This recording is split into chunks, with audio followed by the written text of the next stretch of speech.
मैंने सुना है चीन में एक बहुत बड़ा फकीर था। उसकी बड़ी ख्याति थी, दूर दूर तक ख्याति थी कि वह अभय को उपलब्ध हो गया है, फियरलेसनेस को उपलब्ध हो गया है। वह भयभीत नहीं रहा। यह सबसे बड़ी उपलब्धि है, क्योंकि जो आदमी अभय को उपलब्ध हो जाएगा वह ताजा जवान चित्त पा लेता है, और ताजा जवान चित्त फौरन परमात्मा को जान लेता है, सत्य को जान लेता है। सत्य को जानने के लिए चाहिए ताजगी, जैसे फूल में होती है सुबह के, जैसे सुबह की पहली किरण में होती है। और बूढ़े चित्त में सिर्फ सड़ गए गिर गए फूलों की दुर्गंध होती है, और विदा हुई किरणों का पीछे का अंधेरा होता है। इसलिए परमात्मा को जानने के लिए चाहिए ताजा चित्त। दूर दूर तक खबर फैल गई कि फकीर अभय को उपलब्ध हो गया। एक युवक सन्यासी उस फकीर की खोज में गया जंगल में, घने जंगल में, जहां बहुत भय था। वह फकीर वहां रहता था जहां शेर दहाड़ा करते थे, जहां पागल हाथी वृक्षों को उखाड़ फेंकते थे।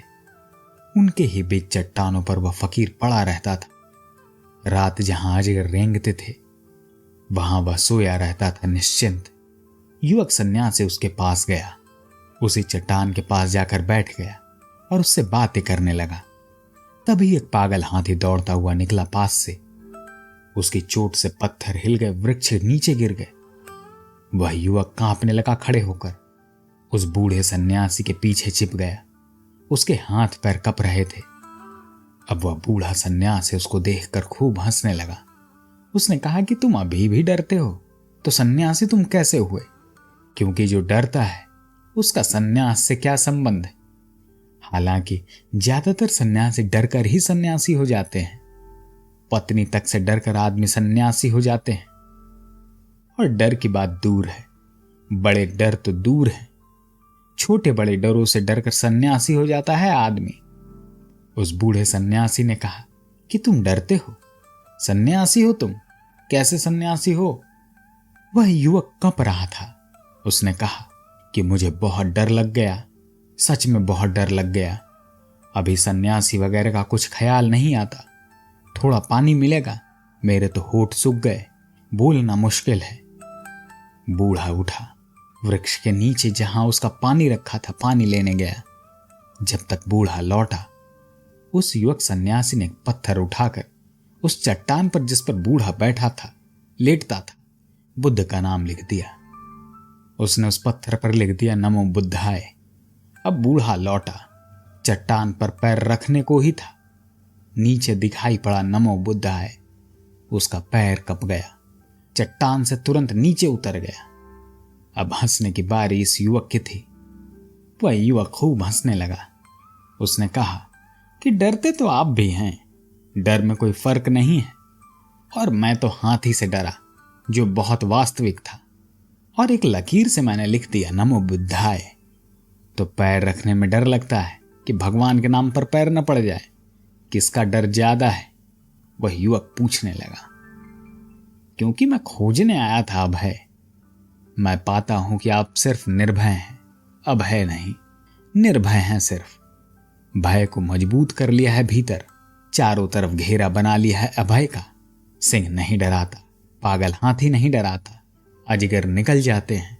सख्त हैं बहुत आप, लेकिन जिसके आधार पर सख्ती होगी वह आपका भय बना हुआ है। भगवान के आधार पर सख्त हो गए हैं, भगवान को सुरक्षा बना लिया है। जब भगवान को सुरक्षा बना लिया है तो भगवान के नाम लिखे पत्थर पर पैर रखने में डर क्यों लगता है आपको?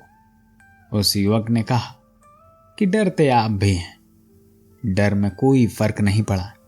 और ध्यान रहे, हाथी से डर जाना, पागल से डर जाना बुद्धिमता भी हो सकती है।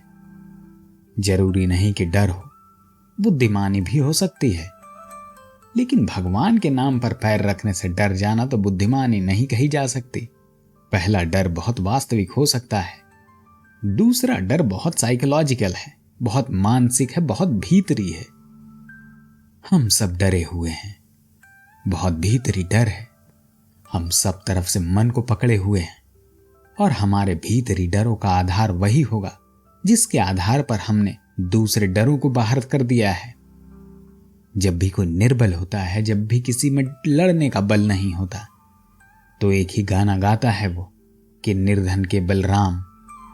गा रहे हैं सुबह से बैठकर कि हे भगवान, निर्बल के बल तुम ही हो।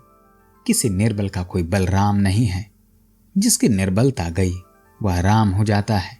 निर्बलता गई कि राम और श्याम में फासला नहीं रह जाता। निर्बलता ही फासला है, वही डिस्टेंस है। जब आप डर के ऊपर चले जाते हैं, जब आप अभय की अवस्था प्राप्त कर लेते हैं, तब आपको परमात्मा बहुत आसानी से प्राप्त हो सकता है। अगर यह विचार पसंद आया हो तो चैनल को सब्सक्राइब करना ना भूलें। धन्यवाद।